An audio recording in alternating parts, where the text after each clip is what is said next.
Aqui você ouve as notícias que os outros não dão. Jornal Brasil Atual. Agora são 8 horas e 43 minutos e vamos fazer contato com a professora e pesquisadora da Escola Nacional de Saúde Pública da Fundação Oswaldo Cruz, a Fiocruz, Margarete Dalcomo. Bom dia, Margarete. Bom dia, bom dia. Margarete, ontem o Ministério da Saúde anunciou que já são 486 mortes pelo novo coronavírus no Brasil, sendo que num período de 20 horas foram confirmados 54 óbitos, com 11.130 casos oficiais.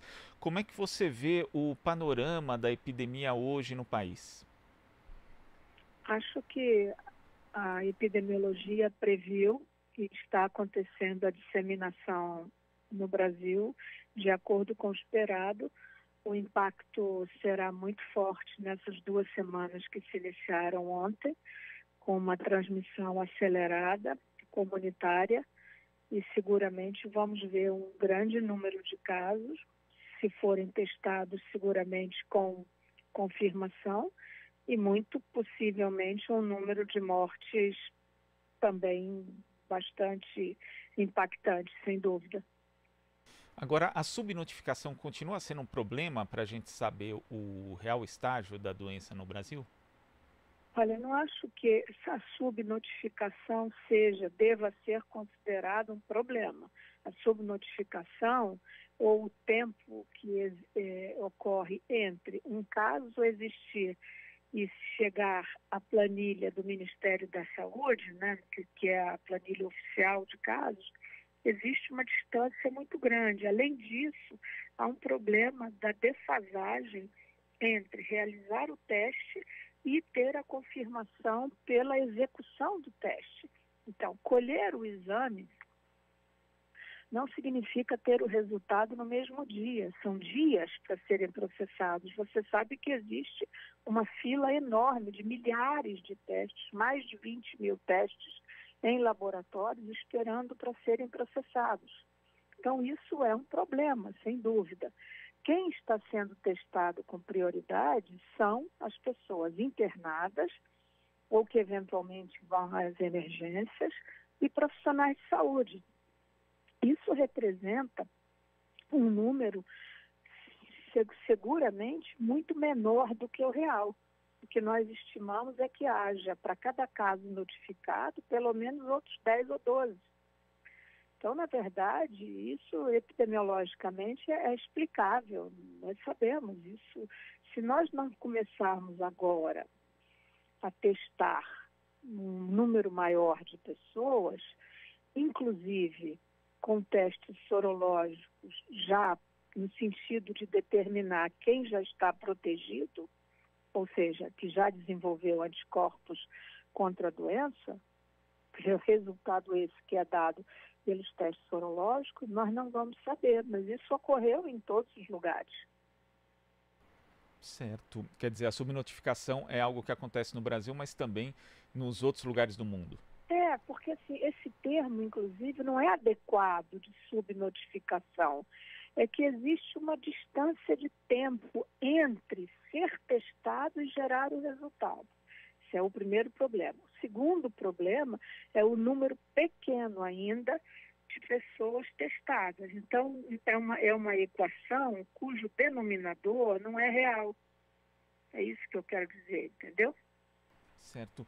E, Margarete, os pesquisadores aqui da Rede Covida, né, que é uma iniciativa da Fiocruz e da Universidade Federal da Bahia, indicam que o Ceará deve ser o primeiro estado brasileiro a atingir o pico de infecções pelo novo coronavírus até 25 de abril. Um relatório estima que o estado deve superar 3 mil pacientes com a doença ainda nesta semana. Existe alguma peculiaridade que explique por que isso deve acontecer no Ceará?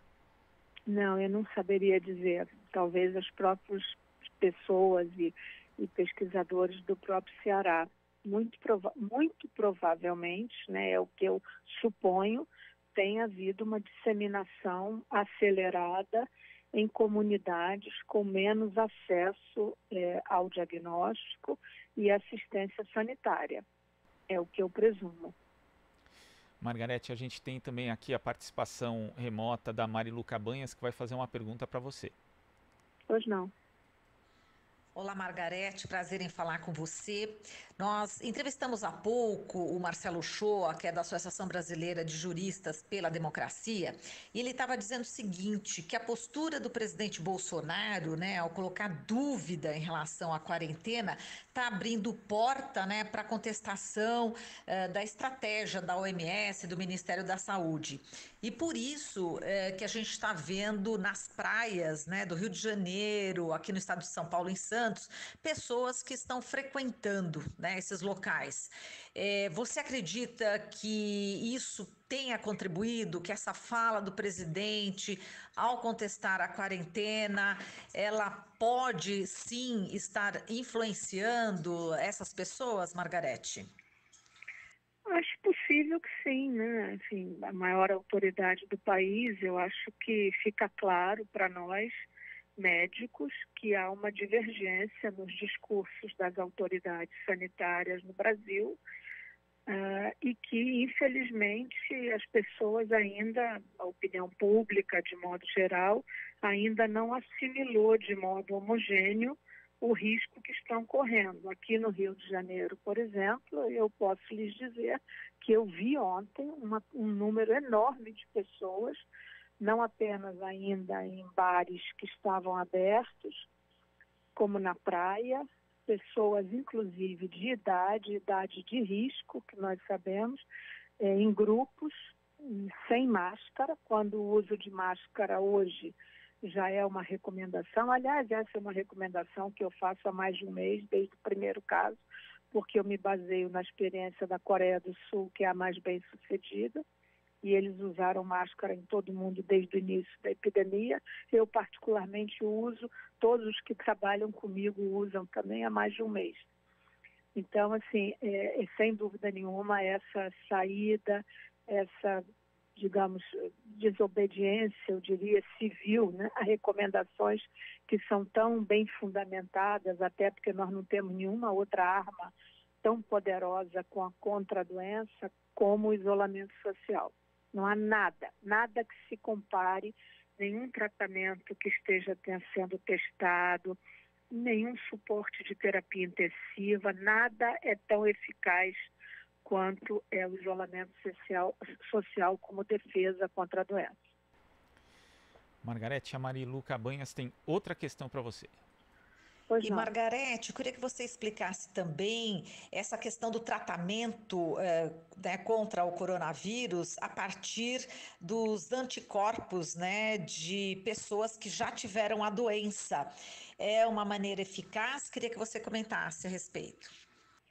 Olha, nós precisaremos demonstrar se isso vai funcionar contra este novo patógeno. Nós não sabemos.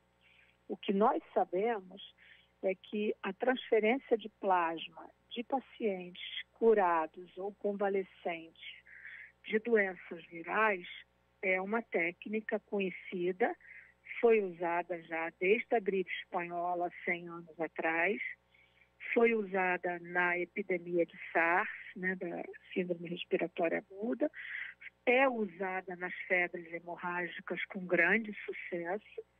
Então, portanto, é uma arma que é perfeitamente lícita, defensável e com uma grande expectativa de que possa funcionar. Se nós conseguirmos colher sangue e plasma de pessoas curadas, que é o que está sendo feito maciçamente nos Estados Unidos nesse momento, nós acabamos de obter autorização aqui no Brasil, felizmente, para podermos fazer isso, porque até a semana passada ainda não estava recomendado por uma instrução normativa do Ministério da Saúde.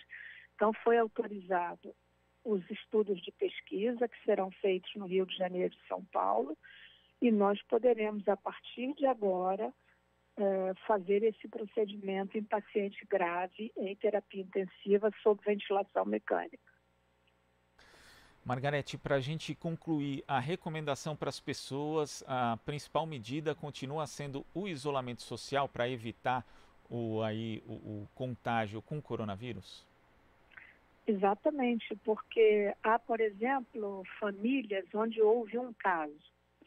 Para nós sabermos se essa pessoa está protegida, ou seja, se ela já desenvolveu anticorpos, precisaria ser feito em grande escala testes sorológicos. Nós ainda não temos em grande escala, pretendemos tê-los em breve. O Ministério da Saúde está recebendo uma quantidade grande de alguns milhões de testes para serem feitos na rede pública, inclusive. Nós precisamos começar a testar as pessoas agora, a partir de mais de um mês de epidemia, para saber quem eventualmente já teve a doença sem sintomas e que desenvolveu anticorpo. Quando nós tivermos aproximadamente 20% da população imunizada, quer dizer, nesse sentido, que já desenvolveu anticorpo, nós podemos começar em pensar no controle da epidemia. Então, portanto, é muito importante que hoje, neste mês de abril, o isolamento social seja rigorosamente respeitado. Margarete, muito obrigado aqui pela sua participação no Jornal Brasil Atual e até a próxima. Muito obrigada e um bom dia para vocês. Bom dia. Conversamos aqui com a professora e pesquisadora da Escola Nacional de Saúde Pública da Fundação Oswaldo Cruz, Fiocruz, Margarete Dalcomo. Você sintoniza Rádio Brasil Atual.